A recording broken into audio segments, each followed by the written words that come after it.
లేకపోతే మిగతా మీడియా సంస్థకి మీ ఇద్దరి మధ్యన ఏ సంబంధాలు ఉన్నాయో ఏ వైరం ఉందో అది మీ ఇద్దరు తెలుసుకోవాల్సింది. మీ ఇంట్రెస్ట్ల కోసం రాష్ట్రాన్ని, పాలనని, ప్రభుత్వాన్ని, అందులో అధికారుల్ని, మంత్రుల్ని లాగుతామంటే చూస్తూ ఊరుకోవడానికి ఎవరు సిద్ధంగా లేరు. ఈ ఆత్మగౌరవంతో బతుకుదామని, బతకాలని, ఆత్మగౌరవం లేకుండా ఈ సమాజాన్ని దోపిడీ చేస్తూ హింసిస్తున్నటువంటి వర్గాలకు వ్యతిరేకంగా నిలబడి ఆ వర్గాల ఆత్మగౌరవాన్ని సాధించి పెట్టడానికని రాజకీయాల్లోకి వచ్చాయి. I also live with the same self respect. I don't bend for anything. I stand for that. ఏమా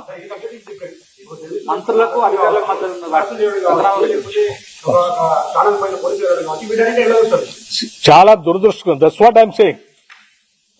any channel you cannot cook the stories and write. You don't have any right to spoil the image of other individual personalities. You cannot assassinate. What right do you have? After cabinet, yes. Now I have to rush to the Khammam and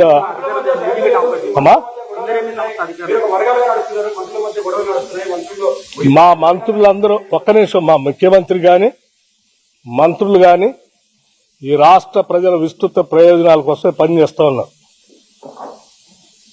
నీ అవసరాల కోసం వీళ్ళ మధ్యలో ఏదో కట్టుకథలు సృష్టించి విభేదాలు సృష్టించడం కోసం నువ్వు ప్రయత్నం చేస్తే నువ్వే విజయం సాధించలేవు. నీ చిల్లర కథనాలకి భయపడేవాళ్ళు ఎవరు లేరు. ఐ టెల్ యూ, చెప్తారు అది కూడా. అమ్మా ఎవరన్నది అది? పేరు చెప్పండి. ఎవరన్నది?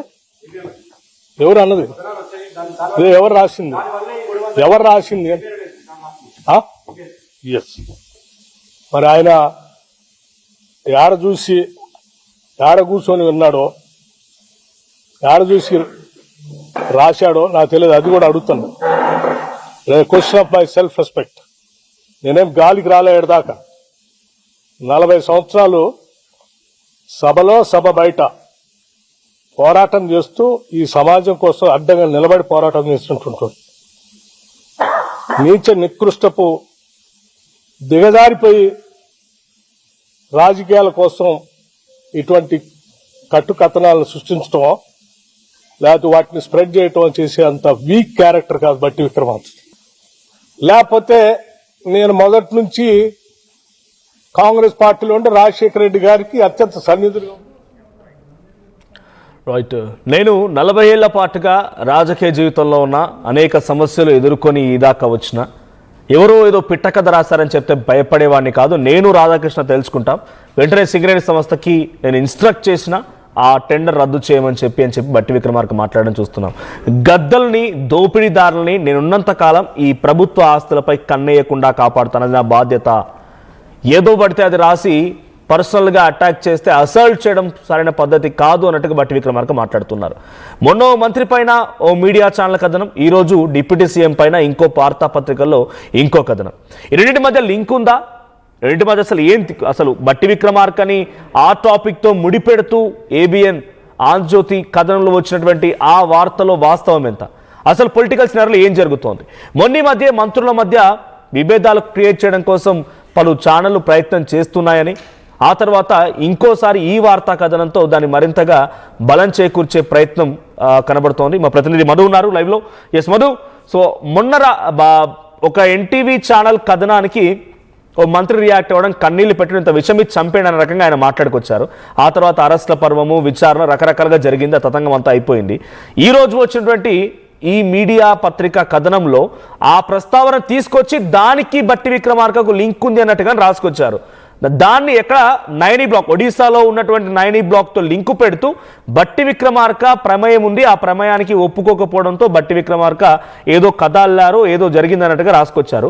సో మొత్తం ఏంటి అసలు? మీడియా ఛానళ్లు మంత్రుల మధ్య నిజంగానే వాళ్ళు చెప్తున్నట్టుగా వివాదాలు క్రియేట్ చేసే ప్రయత్నం చేస్తున్నాయా? బట్టి విక్రమార్క ఏం చెప్తున్నారు?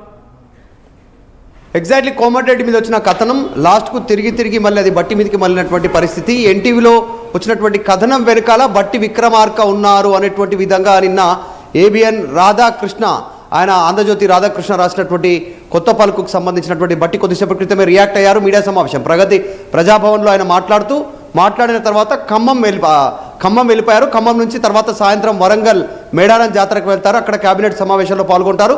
తర్వాత అక్కడే మళ్ళీ ఒక మీడియా సమావేశం ఏర్పాటు చేయనున్నట్టుగా తెలుస్తోంది. కేబినెట్ తర్వాత అక్కడ పూర్తి వివరాలు ప్రకటిస్తాను, దీని వెనకాల ఎవరు ఉన్నారు అనేటువంటిది బట్ అక్కడ అనౌన్స్మెంట్ చేసి వెళ్ళారు అక్కడ. కాకపోతే కొన్ని ఘాటైనటువంటి వ్యాఖ్యలు చేశారు రాధాకృష్ణ పైన. రాధాకృష్ణలాగా నీచపు నికృష్టపు రాతలు రాయడము మాట్లాడము నాకు తెలీదు అంటూ ఆయన మాట్లాడే ప్రయత్నం చేశారు.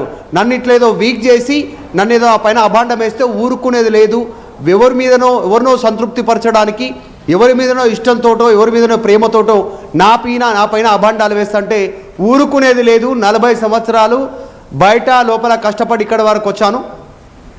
సో గాలికి రాలేదు. నేను వైఎస్ రాజశేఖర రెడ్డికి సన్నిహితంగా ఉండేవాడిని ఉమ్మడి ఆంధ్రప్రదేశ్లో. అప్పుడు చంద్రబాబు అంటే ఏబిఎన్కి ప్రేమ. సో కాబట్టి వైఎస్ మీద ఉన్నటువంటి కోపం ఇప్పుడు నా మీద చూపిస్తానంటే ఊరుకునేది లేదు అంటూ ఏబిఎన్ రాధాకృష్ణని లెఫ్ట్ రైట్ ఇచ్చేశారు. ఒక రకంగా చెప్పాలంటే బట్టి విక్రమార్క గ్రిల్ చేశారు. బట్టి రాధాకృష్ణ గురించి పిట్ట కథలు ఇంకేదో కట్టు కథలు రాస్తే ఇక్కడ భయపడే వాళ్ళు ఎవరు లేరు అంటూ స్టేట్మెంట్ చేశారు. నైనీ బ్లాక్కి సంబంధించినటువంటి విషయంలో నా మీద ఆరోపణలు వచ్చినాయి కాబట్టి ఆ టెండర్లే రద్దు చేయమని కోరినటువంటి సిచ్యువేషన్ నేను అసలు జనరల్గా ఈ టెండర్ల ప్రక్రియ కంటే ముందుగానే ఎవరైతే టెండర్లో పాల్గొనేటువంటి ఔత్సాహికులు ఎవరైతే ఉంటారో పారిశ్రామికవేత్తలను వాళ్ళు ముందుగానే పిలిచి అక్కడ ఫీల్డ్ విజిట్ చేపిస్తారు అని కూడా పత్రికలో రాస్తే అది కూడా కనుక్కున్నాను, నిజమా అబద్ధమా అనేటువంటిది. సో నాకు తెలియదు అక్కడ ఏం జరుగుతుందో. ఆ విషయానికి సంబంధించి కూడా సాధారణంగా పిలిస్తే కొన్ని ప్రత్యేక పరిస్థితుల్లో పిలవచ్చేమో, కానీ ఎన్టీవీ నరేంద్ర చౌదరికి సంబంధించినటువంటి విషయంలో ఆయనకు సహాయం చేయడానికి కోమటిరెడ్డి వెంకటపైన వచ్చినటువంటి వార్తా కథనాల వెనకాల నేనున్నాను, ఆయన ఇల్లీగల్ ఎఫ్ఐఆర్ పెట్టుకున్నారు ఐఏఎస్ ఆఫీసర్లతో అనేటువంటి అంశంపైన ఆయన రియాక్ట్ అయ్యారు బట్టి విక్రమార్క. ఇప్పుడు ఇది యుద్ధంగా మారే అవకాశం ఉంది. ప్రభుత్వంలో ఒక ప్రచన్న యుద్ధంగా మారే అవకాశం ఉంది.